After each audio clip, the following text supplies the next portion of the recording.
Hi, welcome. So my name is Nevin Norell. I am one of the hosts in the space, and I provide this spiel often, but I'm really trying to make it not sound rehearsed, effortless. But also, I want it to come from a place of heart. So there are certain things I say often because they're comfortable to say, and there are some ways I've thought through wording certain things. But yeah, it's always a little different.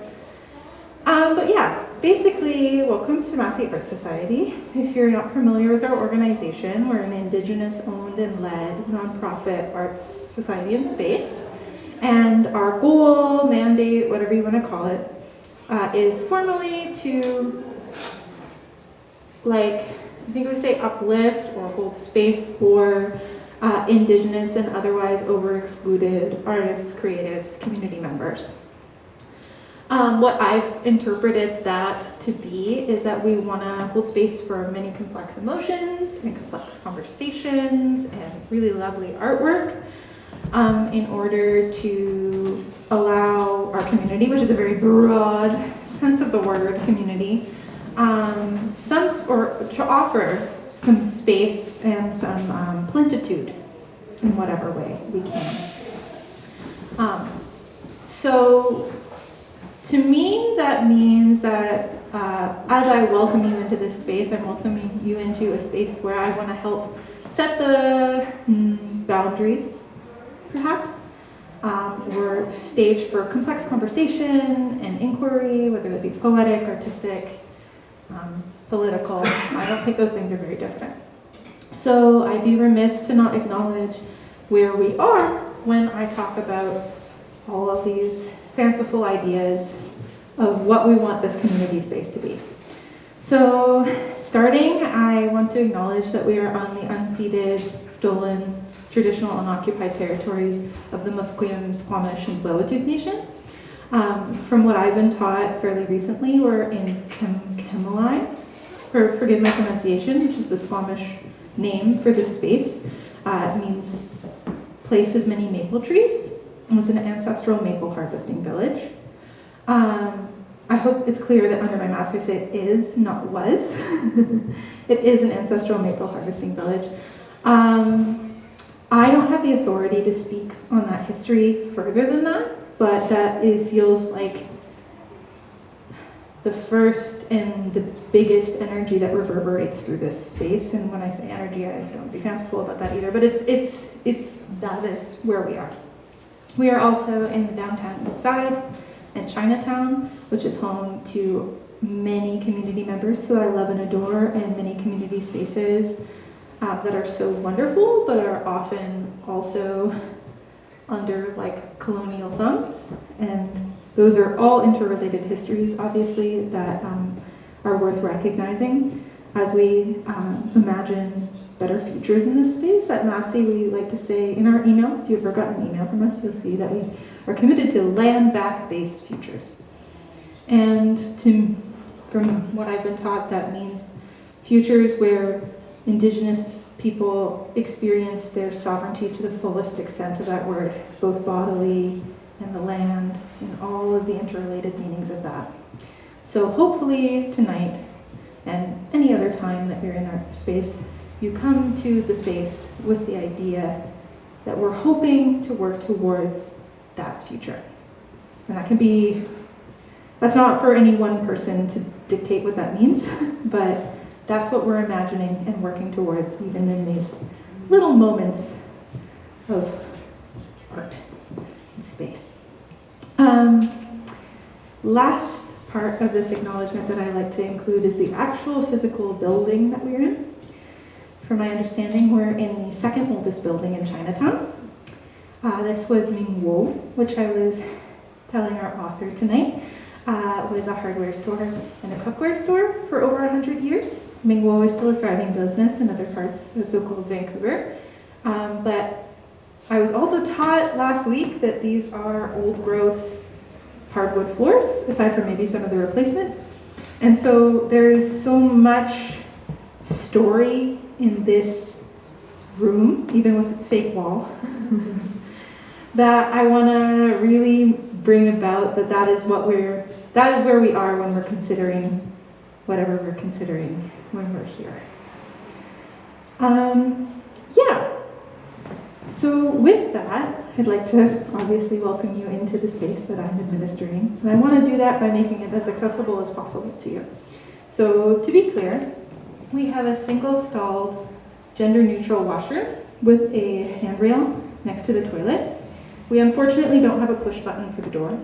If anyone needs help opening that door tonight, please do not hesitate to ask myself or my colleague Dax. We're happy to help, and I'm sure other community members are happy to help as well. Also, if anyone here in this room, or if anyone witnesses anyone on their way home is in need of naloxone tonight, as part of my Massy training, I am trained to I'm prepared to administer, and I have a kit on me. Please don't hesitate to come back if I'm the easiest access point on your way home. Yeah, there's no shame in that. And like anytime that this space is open and you're in the neighborhood, if we are the easiest access point, there is a kit at our desk. Trying to make sure that I remember everything that I wanted to say. I think with that, yeah, that's where we are. If you have any questions or comments about anything that I've said here or anything in the space, we have comment cards and I'll be at the back desk. With that, I want to welcome our host, Molly Cross-Blanchard.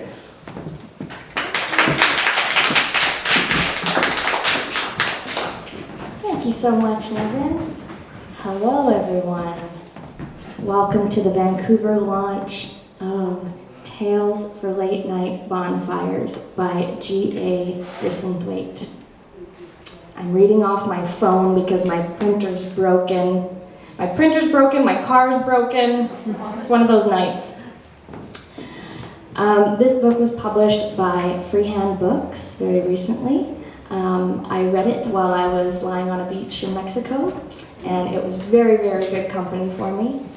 My name is Molly Cross-Blanchard. I'm a white and Métis writer and teacher, born on Treaty 3 in Fort Frances, Ontario, raised on Treaty 6 in Prince Albert, Saskatchewan, and now I am living here on the unceded territories of the Musqueam, Squamish, and Tsleil-Waututh peoples, colonially known as Vancouver.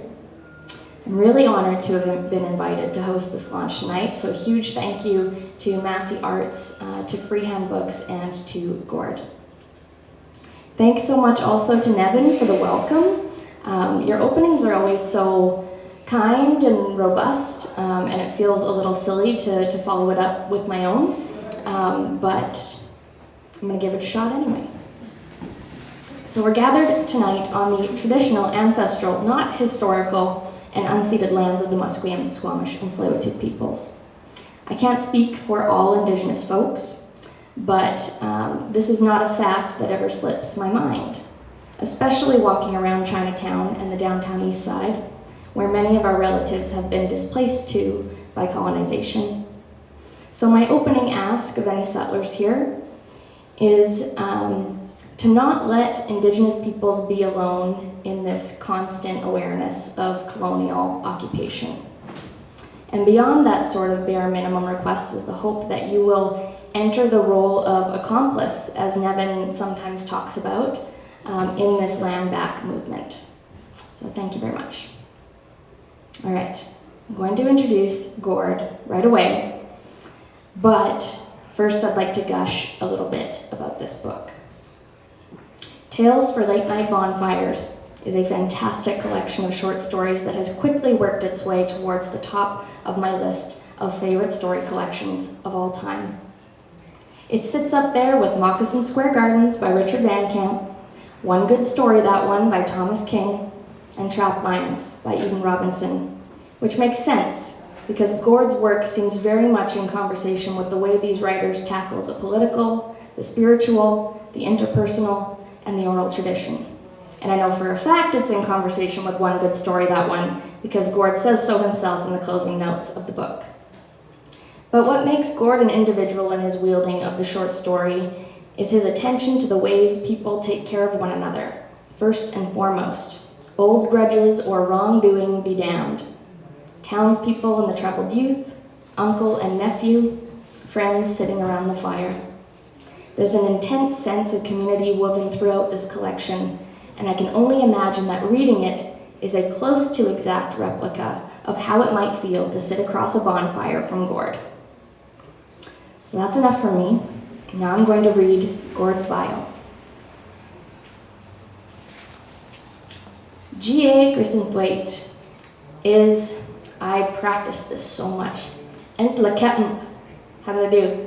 Yes. Okay? Gord is Entleketmk, a member of the Lytton First Nation, and has earned an MA in English Literature and Creative Writing at the University of Windsor in 2020. His first novel, Home Waltz, a finalist for the 2021 Governor General's Award for Fiction, is now available, and is available at the back along with this short story collection. His work has appeared in Prairie Fire, Free Fall, Exile Quarterly, The Antigonish Review, Our Stories Literary Journal, Prism International, Indian Country, Offset 17, Bawajigan Stories of Power, and Food of My People.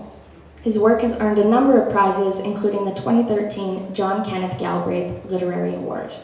Please welcome Gord to share some stories with us.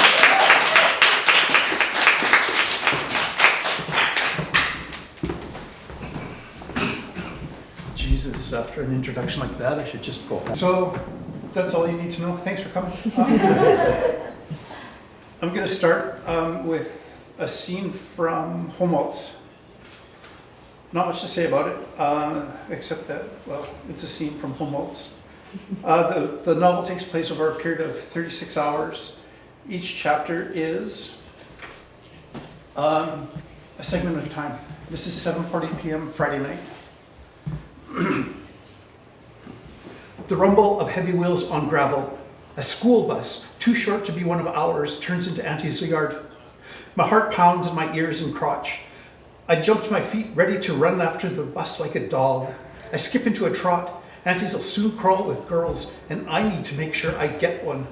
Skinny grabs my shoulders and spins me around. "Tell her cool, kid," he says. "Tell her cool. You run in there oozing desperation like that, and them girls will run from you like you're diseased." I'm cool. Nah, if anything, you're uncool. But with some help, you could maybe fake it long enough to snag yourself a fox. Do what I say and you'll do okay. I never ever thought of myself as cool, but uncool? What could be worse than uncool?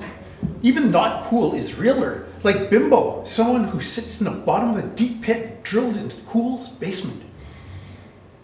I'd figured I'd earned a place in Cool's front stoop at least. Cool, Cody maybe on the 10th floor, Skinny and Jim got penthouses. Uncool puts me in a pit inside a pit under Bimbos. Just when you think you know your place in the world, something comes along and undoes it. Uncool. What's that even mean? Like, I really want to know. Maybe it's not as bad as it sounds. Who am I kidding? Well, Skinny goes, when Cool walks into a room, he don't walk, he struts. His head held high, his chest puffed out, not an old guy sucking in his gut puffed out. Out his chest goes, and he grows about 2 inches taller and then struts 4 steps away from me, spins around and struts back. And you don't walk. No, no, no. You swagger. Like Jagger. And them girls will fall at your feet. You try it. I feel like a world-class dope. My body doesn't have a clue how to swagger like Jagger or anyone else except maybe a 2-year-old in a poopy diaper. Christ almighty! You walk like you got a hot load of crap in your pants. Just relax. Think's confidence. It's easy. I suppose it's easy when it comes natural to you. But for me, not so much. He swats my butt and then my chest. Stand like a man, not some homo erectus. Skinny goes, he practically doubles over with laughter. Homo erectus. Well, not till you bagged your fox. Then you can go all homo erectus on her. He thrusts his hips, shouts spring, and madly humps the night. He opens his other beer with his teeth, spits its cap into the air. It arcs like a perfect hook shot, and then is swallowed by night. Instead of heading to Auntie Max's, he pulls up a stump and sits, legs fully expended and spread wide. What about the girls, I say? Girls don't want a guy who runs after them like a drooling puppy. You gotta make them think you don't even care they're around. What? No, I gotta be the first in line before a better guy comes along. How else are they gonna notice me? Sit, relax, have a drink. We know they're there. They know we're coming. Let them wait. Remember, just swagger like Jagger. He takes cool to a new level, stretched out like all long and thin on that stump. King cool, especially next to me, all hunched over like a toad on a stump across from him. King uncool. Instead of relaxing, my mind plays movies of me as Jerry Lewis in The Bellboy. Except I don't stumble into love or anything good. My brain's practically convinced me I could wander into a bush and Sasquatch wouldn't take me as either mate or meal. I will dive to the bottom of my bottle and drink myself to death. Who needs girls anyways? What a stupid question. I do. So, how you like them, Skinny Ghost? Like who? Girls, you simp. You like them tall, short, thin, chunky? I like them all, except the mean ones. They're all mean. You gotta know how to tame them all. No, they can't all be mean, can they? Yep, they are unless they want something you got. Or sorry, they are unless they want you or something you have. Skinny cups his crotch. With me, all they want is my golden scepter. And I don't care, because that's all I got to give them. At least you got that. Way more than I have. Just as soon to be drop out with 3 paper routes. I suppose Creator put prostitutes here so guys like me could rent love now and then. So, what about Bernie? You were like her, huh? Yeah, I say. I think I could go crazy for her. So what's keeping you from doing it then? Sorry, what's keeping you from going for it? What's the worst thing that could happen? What if she shoots me down? So what? She shoots you down, you get up, you wipe the dirt off your ass and ask her again. A different way. When she sees you're serious, maybe she starts taking you serious too. But you guys say it would never happen. Teasing, just teasing. You gotta learn to take a joke. When you can laugh at yourself the way we laugh at you, you'll find you're cool. You'll find you're cool. Or jail cell because I killed someone for someone after taking one joke too many. Or a rubber room in Riverview because I laughed so much that broke my mind. My cool? Yeah, you're cool. Steve McQueen has his own cool. Jagger has his. Paul Newman, Elvis, all the greats have their own cool.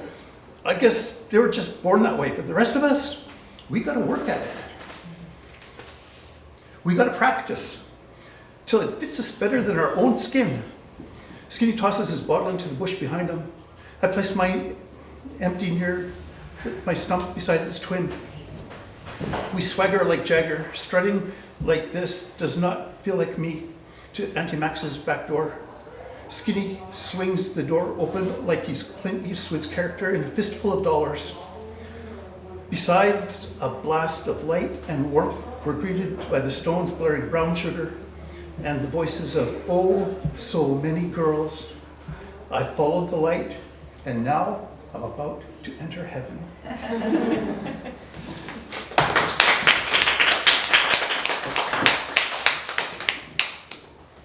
So I was talking with Nevin and Max before, and I like to read from a story called Catching Farts, because, well, farts. But I have this other story called Sunshine Rainbow Peace Ranch. I asked the question, what happened if July 4th, I think, 1970, instead of waking up dead in a bathtub, Jim Morrison woke up in my hometown, which isn't really my hometown. because it's fiction. So I don't say ever that this is Lytton, but it's kind of based on Lytton. And so, and I never start this one from the beginning. It starts with a story, a settler story, settler squatter.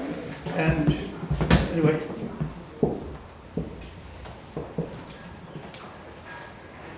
yeah, so that was spring of '71. Later that summer, not long after the cancer kills Harvey Blackwater, a fellow named Morris Jim comes to town. Good Indian name, that Jim. This Morris Jim's about as white as them Shim I get, but from up Chilcotin Way, I think that name Jim. Not this Morris Jim, from up Chilcotin Way, I think. Not so much from here though. That Morris Jim brings 30 friends too, 30 dippy hippies, them friends. Sometimes them friends feel like 300, but yeah, they took over that barn, patched that raggedy old fence. Sheesh, them hippies even put a new door on that outhouse. Didn't dig a new pit for it, but they got that Tate book, eh? Knows a lot about them Indian ways, that James Tate. Yeah, that Scotchman settled on Inkemchin.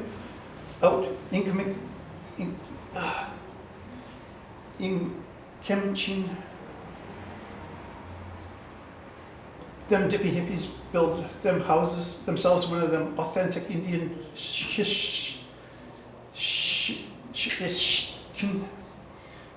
like that James Tate shows it. Not many left to say how right that Tate book was. Some just babies then, old now. Old ones say he makes pretty good Indian for a white guy. Old one says he understands our ways, respects our ways. But them dippy hippies, they got hold of that Tate book, build themselves that, I think that's close. 30 dippy hippies snoring and screwing around the smoke hole. Looks like a rag rug, the old woman, so anyways, that's what they say. Some sneak out there to watch the women's. Some sneak out there to watch them dippy hippies screw. Crazy stuff, that. Crazy. Dress in striped bell-bottoms, fringed fake leather vests. Even them dippy hippie women's not wearing shirts. Most wearing headbands, some beaded, some woven. Some southwestern styles, some northern plains, some northwest coast. Most a jumble of styles. Most mean nothing. And all the wrong colors. A lot of wolf and eagle motifs.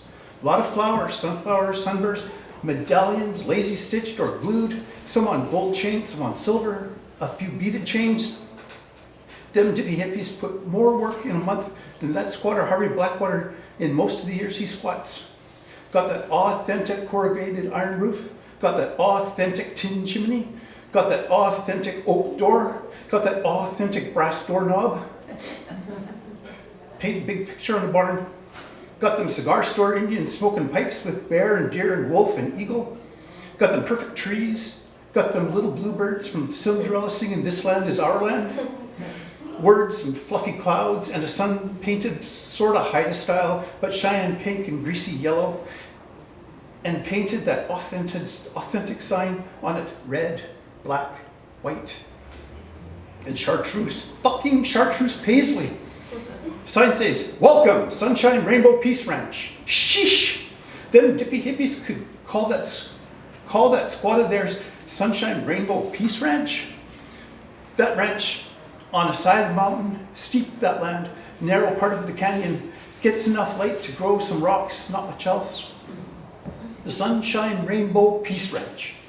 And that Morris Jim walks through town in nothing but a breechcloth and a bone press plate, and that headband with the giant eagle medallion.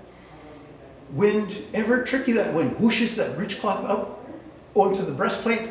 Wind rattles that breastplate like bone wind chime. Sounds pretty good. Now that Morris Jim got the spacks on him. Wind tickles Morris Jim's nutsack. Yeah, I know what you're thinking right now, but that's too easy. And that Morris Jim reads from a black book. The earth, my God, how it quakes and swallows little cars and littler peoples. And the street fills with people. They pour from the pub like it's on fire, and pretty quick cops pull up, got that spot face from the east, and that Constable Howe from the west. Two of the meanest cops in the world, them two, boxing him in. Their cherries painting everyone close cherry red. No sirens. Howe has his nightstick out before he leaves the car. I guess you could say that nightstick's like his second middle finger. Howe's nightstick's middle finger silences the crowd, but not Morse Jim. He smiles like a guy with tickled balls and reads some more. And I beckon her, "O mother, O earth, shake off these encroaching fleas. Let me be the cock to a trough where I might feed." And and on a thought I skate to Venus, then to Mars. Howe says, "I'm arresting you for public drunkenness, public indecency, disturbing the peace, possession, production of, or distribution of obscene material." Morse Jim says, "Obscene? This earth mother sculpted form, her labial caress of love's grand heart-on, spewing love, maddening love." "That's it, you're resisting arrest." Morse Jim says, "Arrest by immaculate cock, my fevered conception." Howe and Spotface don't even wait to get Morris Jim up Dump Road. If Morris Jim's beating happened now, you would watch it on the Google or the YouTube. But those days, phones didn't fit in your pocket, and they don't take pictures, and they don't sext. Anyways, they screwed it into the wall, so you can't take them out of the house. Sometimes I miss them old days. Maybe not everything would, but old ways of using a phone, yelling at your caller and not have everyone in the street know you owe the bank 3 payments. Howe cracks Morris Jim a good one in the kidney. "You want to play a dirty little savage? You get treated like a dirty little savage." Whap! This is where the white people in the audience got really upset with me. Oh well. Yeah. Little, thwack! Savage, whap! Howe and Spotface believe they're the Northwest Mounted Police officers determined to solve Sir John A.'s Indian problem. Who am I kidding? All policemen think they still have to solve his Indian problem. I am the bulletproof, chokered Indian, choked. I'll stop there.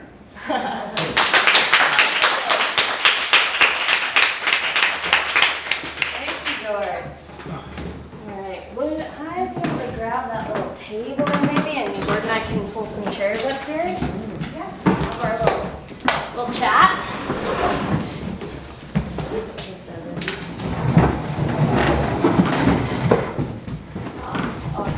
Oh, I thought it was solid. I was like, nah, you got plates. It's quite lightweight. No, not quite there yet. That's awesome. Okay. Thank you so much for your reading. One more round of applause, please. All right, so I wanted this to feel a little bit like we were sitting around a bonfire. Okay. But we can't light a fire in here, so I got that. And you know what? It's from IKEA, so it felt thematically linked to your book. Okay. Cheap So- and do it yourself. Did I what, sir? I said cheap and do it yourself. Yeah, exactly. I built this fire myself.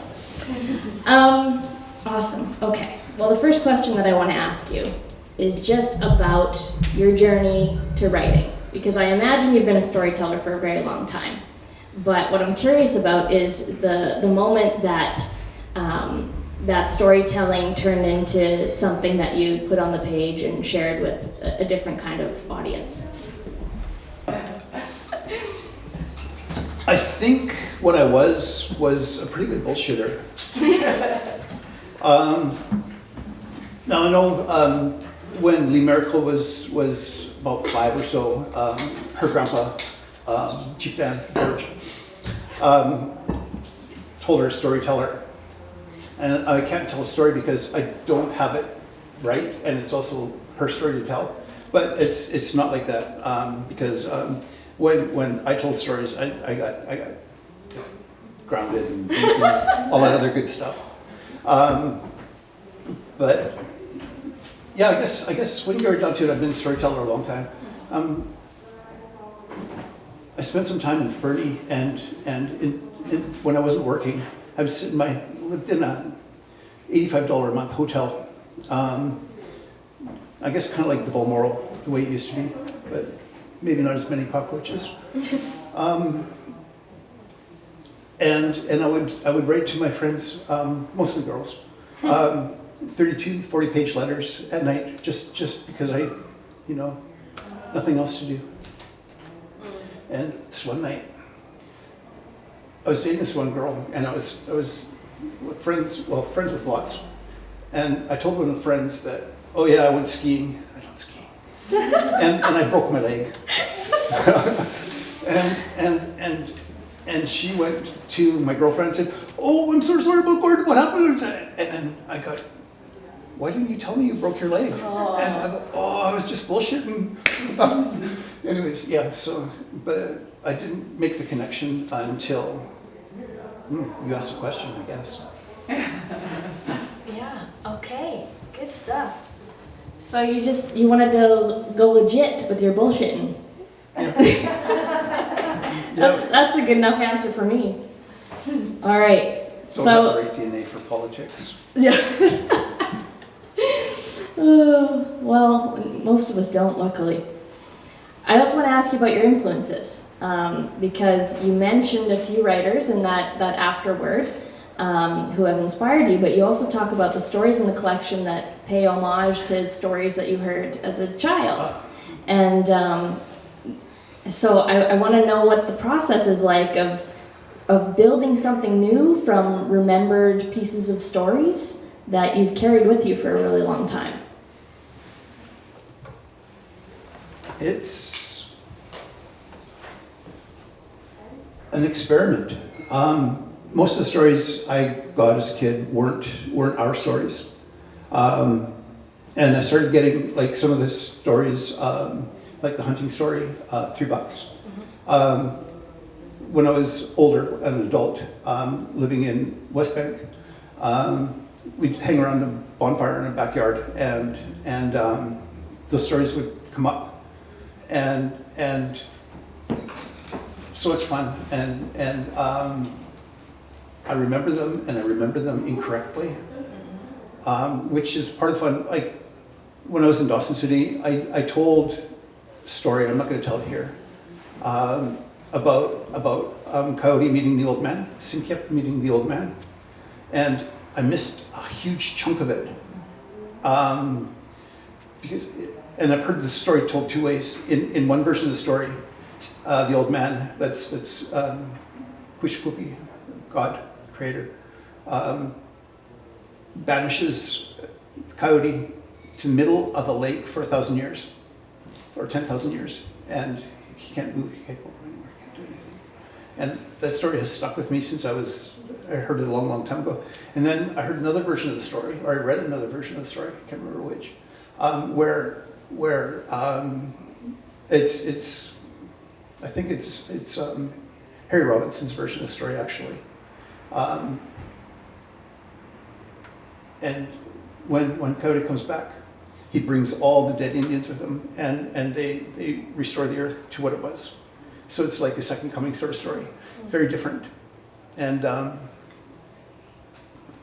yeah, so what I like is, again, I'm gonna lean on Lee Merrick here a bit. I felt really, because I didn't grow up with the stories, I don't feel I have the right to tell the stories. But the stories that I do know, I believe I have the right, and I'm working on it too, to make them something new, make them something for this generation going forward. And that's what I've been working toward. I don't think I'm answering your questions.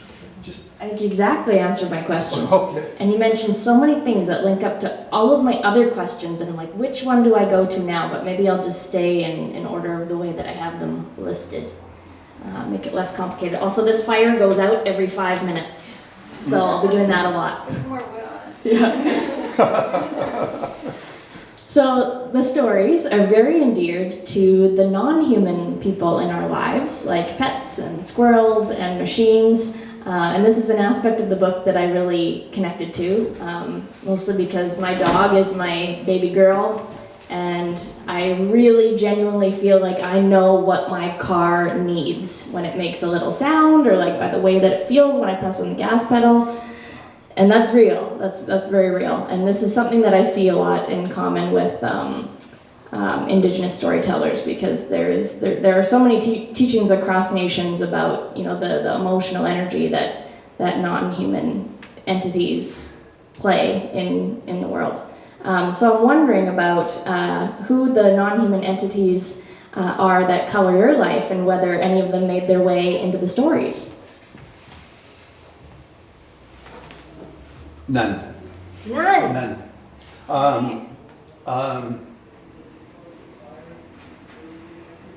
I'm guessing you're thinking of Hazel. Well, yes, and then just like the squirrels and all the dogs, so many dogs, and yeah. I love the dogs. Love the dogs. If the dog, then it's my dead dog, Betty.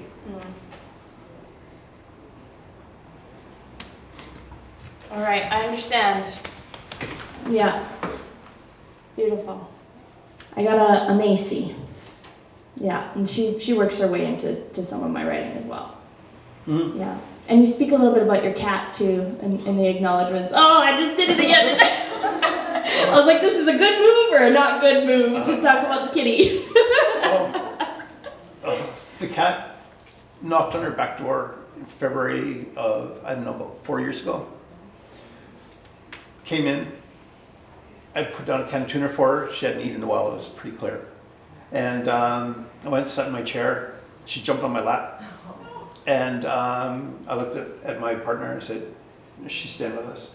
And my partner, every responsible, says, no, we have to find her owner. She has a person. And she does. And so she wouldn't go out to the bathroom. And we don't have any animals, so there's no place for her to go inside. So take her out, and she would take her business, scrape back in. And then one time, an orange stray came up on the back deck, and she just went shh, and chased that thing away. And we can't bring any other animals into the house because of her. She's just the boss. Yeah. And she's pretty cool. I think she's gonna chew my face off when she sees me. Well, they say that all cats do that. Like, there's just no, it's just their instinct, and I can't sit and think about that too long, or it freaks me out too much. Oh goodness. Okay, so this is maybe the obvious question, because your stories are so voice forward and they really emphasize the oral tradition. And through that style, you're able to break some of these rules of writing that maybe, you know, CanLit says are things that we have to follow. And so you break those rules by like moving between characters' points of view. You drop some of the like connective tissue of language to sound more like speech. And in that way, it sounds much more like there's someone sitting in front of you telling a story. So I'm curious about your experience bringing these stories into spaces of publishing and university creative writing classes, and whether you've been challenged ever on some of these stylistic choices. Yes.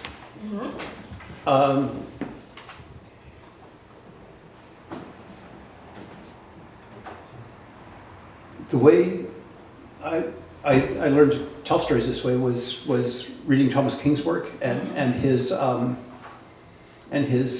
scholarly work, specifically his 1990 essay, Godzilla versus Post-Colonial.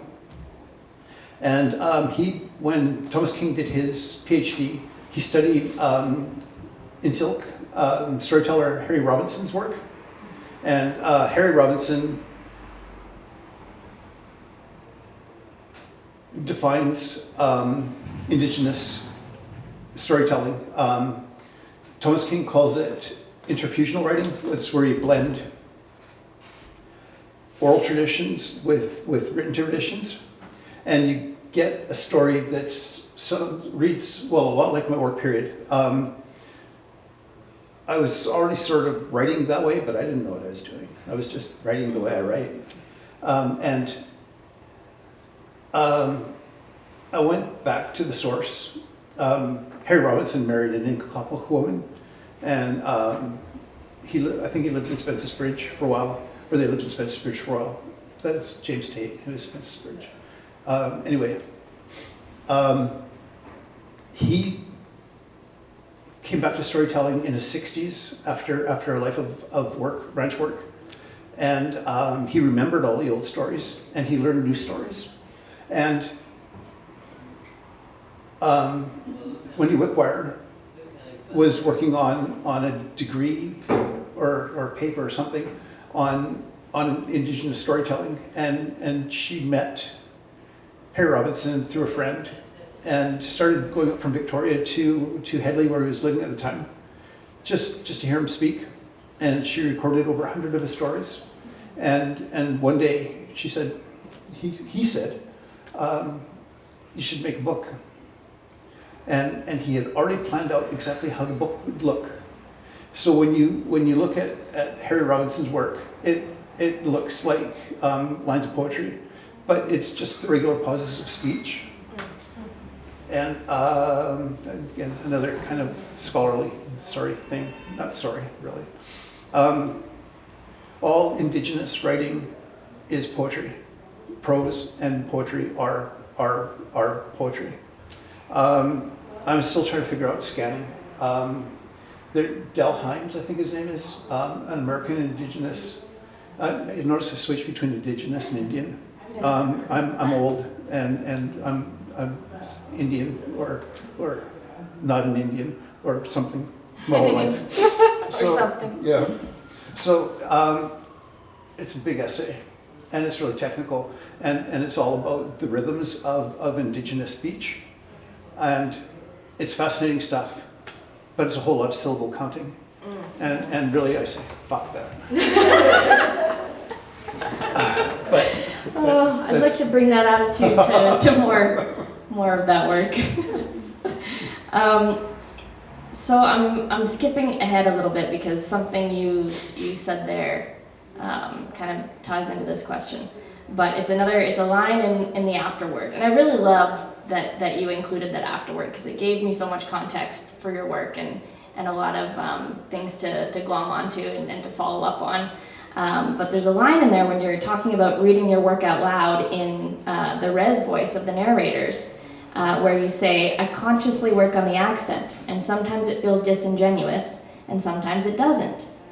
And I think this is a really honest thing to share with your audience about the complexity of, like, perhaps performing indigeneity for an audience who isn't necessarily Indigenous, or maybe initially not feeling like you're performing at all, but then becoming aware of how it's being perceived by a non-Indigenous audience, and then maybe feeling weird or self-conscious about it. So my question about this quote is, where does that disingenuous feeling come from, and how do you tell it to shut up? Well, I haven't been home in years. I live in a really white community, so I don't hear.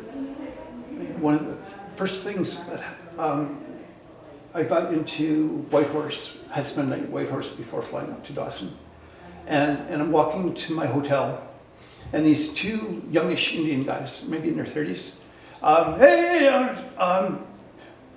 oh, my house burned down, and then it starts laughing, right, and oh yes, it just. Shit. Sorry. I understand. I think that feeling. It feels like being home. Mm-hmm. And I mean, you can fake res voice, and if it's not real, it doesn't feel real, and it oh wow, curse you.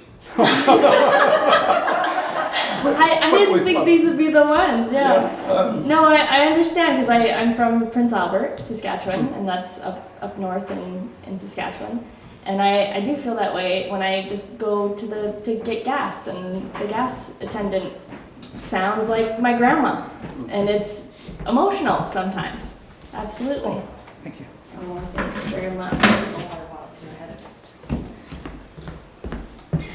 And I guess, yeah, I'm also just so interested in that, like, the idea of what, I guess what can lit, or like a white audience expects from an Indigenous writer, and what that does to us when we're writing our own work, and how we feel authentic in it when, you know, there's such a character almost that's being put on us.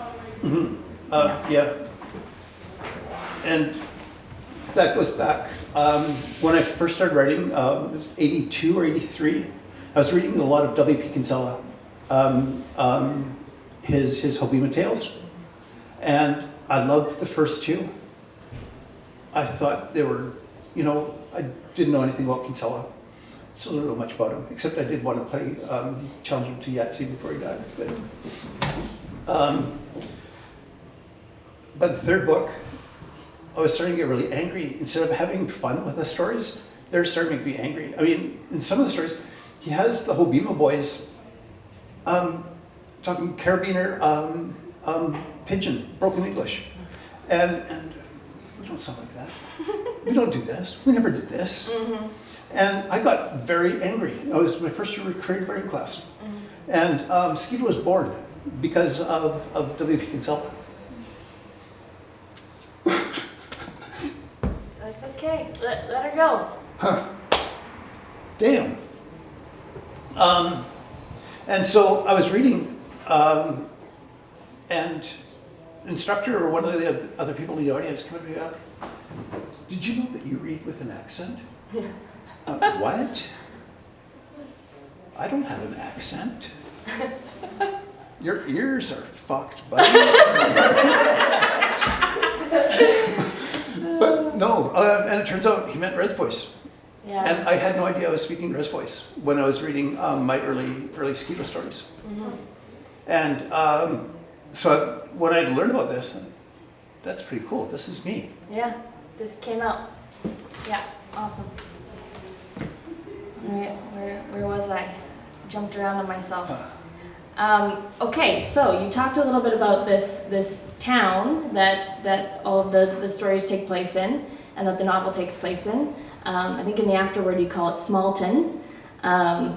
And I was born in a small town, and most of my family is still there, Fort Frances, Ontario. Okay. And whenever I go home and my family are telling me stories about whatever has happened recently, they like name drop all these people who I have no idea who they are. And they just talk to me as if, of course, you know who this person is. And I felt a very similar feeling reading your stories, because they are peopled with so many characters that just kind of drop in and are mentioned to give a little bit of context for this one thing, and maybe you need to understand it for later and maybe you don't, but it's just that really natural small town storytelling thing that's happening. So did you know from the beginning when you started writing the stories that they were all going to be interconnected this way and they were all going to take place in Smallton, or did that happen after? It happened during. When I first started writing, I wrote a couple of Uncle Chucky stories. Yeah. I love Uncle Chucky. Me too. He has a talking car, a 61 Plymouth Impala, SS 396. Her name is Hazel, same as my one of my Indigenous grandmothers. I have two Indigenous grandmothers, one by blood, one by marriage, and the one by marriage. Her first husband, this is where we get real Indian here. Her first husband was my grandmother's half-brother. They shared a mom. Actually, no, they shared a dad. No, they shared a mom. Yeah, so we're trying to sort this out through ancestry, because almost everybody in my family who knows anything about our family is already dead. And I have a couple of cousins in Lytton now, still. Well, actually, one's in Merritt because there's no more Lytton, really. And she has, in her family tree, a Shema named Thomas Gardner Earl, who came out here and made babies with 4 Ikwaka'wakw women, and then went back to New Jersey to marry a cousin. And in her family tree, he is great granddad, but he's no relation at all. Not even snagging, as far as I can tell. And so it's a mess, but we're working on it. So that mess found its way into the stories. Yeah, and it's just fun. It is just fun. I just started dating someone who's from my small hometown. And Whoa. we're not digging into the family tree too hard. We already found out he's like 4th cousins with my sister, but on my stepmom's side, so it's okay.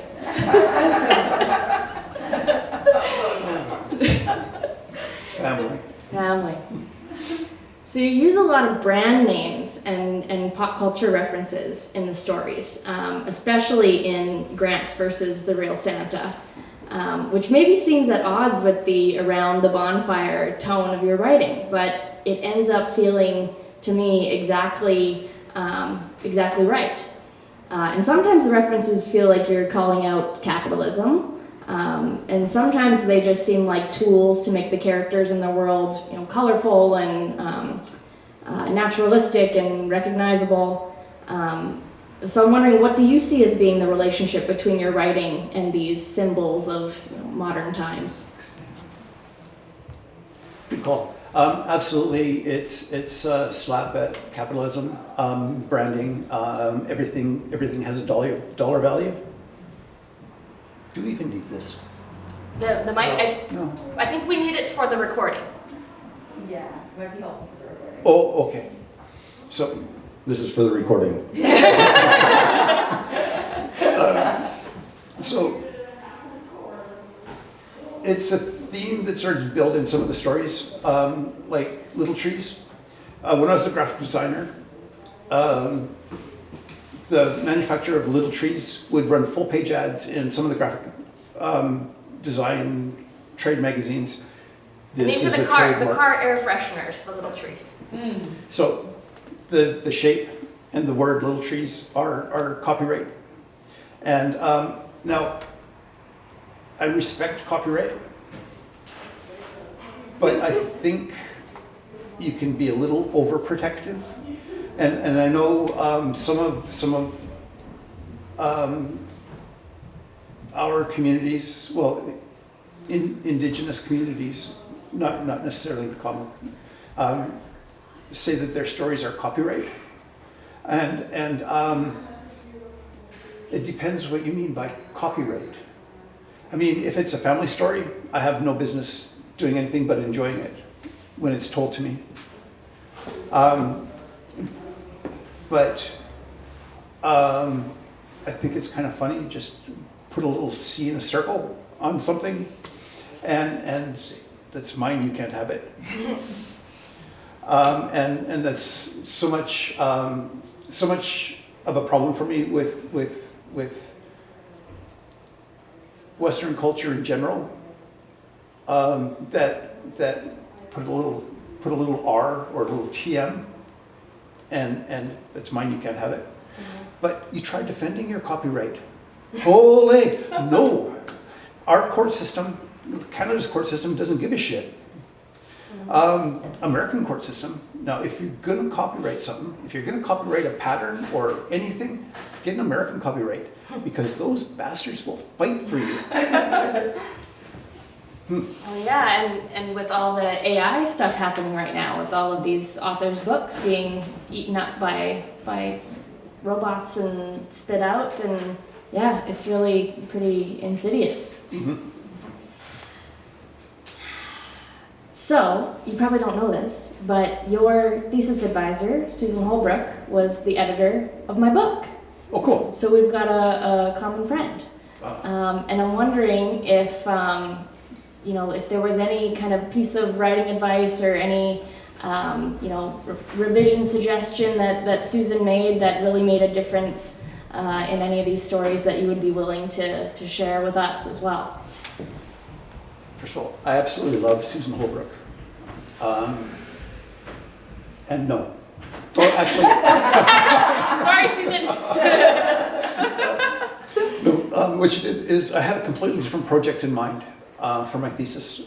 I had this whole bunch of stories just dump into my brain one night around 1 o'clock in the morning, about 12 stories, just they're here. Mm-hmm. And so I got out of bed and I tried to write down as much of this, because if you don't do something right now, it's gone in 30 seconds. Yeah. And so I wrote down as much as I could.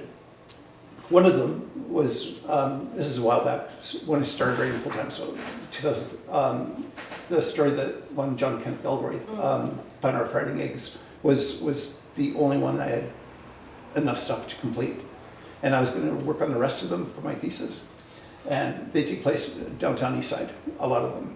Well, actually, they don't really, but Charles Bukowski's and one of them. Cool. Yeah, and so Susan looked at these and said, "Gord, these are bullshit." Best advice ever. Mm-hmm. And she was right. The story's a little dated. They need some work. Mm-hmm. And I might go back to them with a different set of eyes one day, because I think there's stuff in there worth putting on paper. And then I started writing these. I had no idea this was a book. I had no idea this was anything but a bunch of stories. And then when I started working on them as a collection, they started growing. Like Uncle Chucky got a few more stories. Yeah. It just took on a whole new life. Mm-hmm. So we're planning. Mm-hmm. Oh, the hard asses who will tell you when you're not being truthful to your voice, your stories, whatever. Those are my favorite teachers. I've had a few of those. Sharita Warner is one of them. Catherine Hunter, another one. I don't know if anyone knows those names, but yeah, lovely hard asses. Mm-hmm. So, in $3, the men razz each other a little bit about their storytelling style. And so I want to know, what to you makes a good storyteller, and who's the most important non-writer storyteller in your life?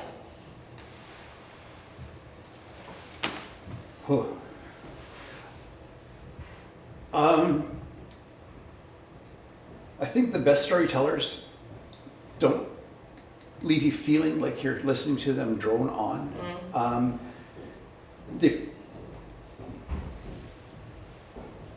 A good storyteller will make you feel like you are part of the story, and it will feel fresh and alive.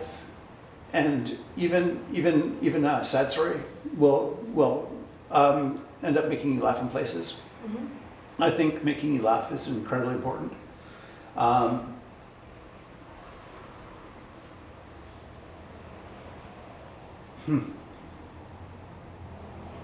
have a couple of cousins in West Bank who tell great stories. His name's Reynolds, and so ever since he was a baby, they called him Rap. And they would get gold where the Americans would just rough it up and move on. And anyways, so I have.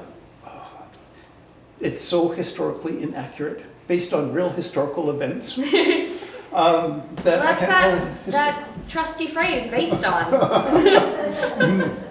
And if there's any survivors, they can't come after me. And the other one, it takes place in the far future. I look at the question, what if the Garden of Eden was built on remediated soil? And I'm looking at that. And because Elon Musk took all his rich buddies off into space, and they're going to take whatever they can with them. What's left for us? And oh man, how do you have anything resembling, well, we can't have anything resembling life as we know it now, because that's all gone. It's all temporary. And we can't have the old ways pre-colonization because the Shimshima came over and fucked up everything. So don't feel bad. They did everywhere else too. And so I had to figure out a way to make a society that works without natural resources, without mining, without destroying the earth anymore. And the only way I could do that is if God herself comes in, plays a role in the story. Cool. And so it's just, yeah, spoiler. Yeah, because there are two guys. I love these guys. They're called Short and Curly. And they don't die either. And so they're not trickster figures, but I'm sure some academics will paint them that way, and that's fine. But they don't die, and they go off specifically looking for the old man. You know, you got to fix this mess, and she follows him around for a couple of millennia, I guess. And I'm not going to tell you exactly how that plays out, but it's nice. And yeah. Awesome. Thank you for sharing that with us. Oh. To close this out, would you, do we have another question? If you don't mind. just Yes, one. please. So my question, you made a reference to some stories you have no business telling, just enjoying, Mhm. and then some you seem really interested in telling, and especially with fiction, you know, when you're not actually appropriating a story, you're basing it on something. I just wonder where your personal boundaries are with that. Like, how do you decide what stories you can use in your own work and which ones are definitely a hard no? I haven't got there yet. I mean, I would not. Oh, sorry. I'll just hold it for you. Oh, you got better things to do. I really don't, Cory. I wouldn't take any West Coast stories. My favorite story in the whole world, I didn't even know. Like when I was a kid, we had a yellow book with Raven on the cover, and I thought those were our stories. They were Indian stories, so it must be my story. And so I thought until I was in my 50s that our trickster figure was Raven. And then I found out Sinkip. Sinkip's coyote. He has a name. I do not know why I cannot learn his name, and I think there's probably a reason for that. So see coyote, I'll say Sinkip. I like our trickster. He is such a bastard. So I wouldn't. My favorite story is how Raven stole the sun. In fact, the first painting I made was of a version of how Raven made the sun. I'm not proud of that painting. It's kind of ugly. And also, I've since learned that it's not my story to tell. Even though I'm almost 100% certain that I have some stolen blood, that doesn't give me the right to paint like a Stolo artist, because I just so it's not a hard boundary. It's just if it feels like I should not do this, then I won't do this. But I am a writer. That's what I mean. It's so hard to figure out. So if I take a little bit of this and blow it up over here, it's not the same story. But if I stick with our stories, and Harry Robinson has a bunch of our stories in his books. I'm not going to say half of them are. But my favorite one is A Prophecy at Lytton. And there's another one about grandma and her grandson. They're so bad, the town runs away from them. And then she has to teach him finally how to hunt and take care of them because he can't be lazy anymore. And she can't go out and do the work herself because she's old. Well, it's not because she's old, it's because she's old and frail. Right. And eventually, the town gets in a bad way and has to come back. And she's taught him how to save, how to cure meat. So they have all the food to get them through a really bad winter. Yes, happy ending. That's what I'm working with because I like it so much. Does that answer your question? Yeah, thank you. Okay, Norse. Awesome. All right, now I would love if you would close us out with one more small reading. Is that all right? Oh, sure. So this part of the story is called Two. Very imaginative. 3 nights later, the two met where an old deer trail forked from the Britannia Road. Both men passed for shadows. Both walked with such stealth the air around them didn't stir, so quietly that they didn't disturb the chorus of crickets. Chucky put his hand flat on his nephew's chest and touched his nose to Yellow's. "We could head back now if you want, nephew." His voice was barely audible over the crickets, but Yellow heard every word as clearly as his own thoughts. "Your mother'd be mad if she ever finds out."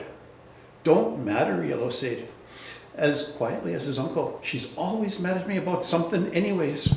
"She's not." "Seems like it." After walking the trail for some time, the men stopped short of a clearing. Now he knew where they stood. His family picked soapberries here, had for hundreds of years. For as long as he could remember, he, his mother, and grandmother camped here every summer picking berries for days and days. Chucky pointed into the clearing. The cricket chatter stopped, their song interrupted by another, a prayer in Klapjing, sung in his mother's soft voice. Yellow's heart raced, and his feet urged him back the way they'd come. He pulled close to his uncle, squeezing the big man's forearm. His eyes went wide and round as owls, and refused to close. He bit his lip, holding back, the scream trying to burst from him when he made out the shape of a dress hung neatly from a dead fir branch about 4 feet from the clearing's edge. Chucky's hand clamped on Yellow's quivering shoulder. He raised the shh sign with his free hand and admonished Yellow with a look that penetrated the thick night. Then he turned away. Yellow edged forward past the dress and gaped into the small clearing stamped flat by generations of deer bedding on it. His naked mother unrolled deer hides and spread them over the clearing floor. Yellow closed his eyes tight, trying to fill his head with pictures of anything but his naked mother bent over a bunch of deer hides, and failed. She grunted loudly. He peeked as she beat a bush with a long lacquered stick. Berries, twigs, and leaves rained down on her and the deer hide mats she had laid. She dropped the stick. She looked heavenward and cried out,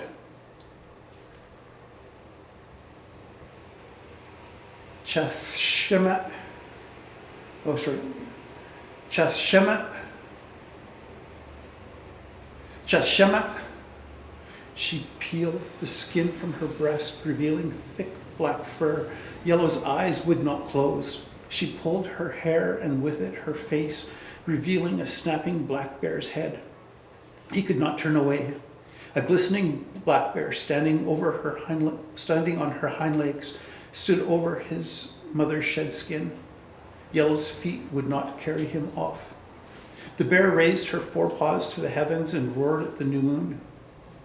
One by one, the bear shook the bushes so hard that less ripe berries, smaller branches, and leaves fell to the ground. Most missed the hides. As soon as the tree stood bare, she devoured everything, unripe and ripe berries, twigs, leaves, and unfortunate bugs who became entangled in her threshing claws. In short order, she had hoovered the ground around the soapberry bushes as clean as the spot on a carpet vacuumed by an Electrolux salesperson. With nothing left to eat, she put her forepaws over her eyes and cried. Chucky tugged on Yellow's shirt and led him down the mountain. Once they were safely at the Botany Road, some of the myriad questions bubbling inside Yellow boiled over his lips. Chucky held his breath, nodded here, frowned there. At last, Yellow sucked in a loud breath and fell silent. Chucky said nothing for quite some time. Yellow gritted his teeth and tapped his feet in time to his pacing heart. Well, what you got to say for yourself? Why'd you show me that? Tell me, Uncle. You owe me that much. I owe you nothing. I tried getting you to back off. I showed you the truth. That was our wager. He chewed his lower lip. Anyways, it's your mother's story to tell, if she chooses to tell it. He pasted on his just won the blackout bingo smile. As for me, I'll rest a while, then break in my new dip net. You coming?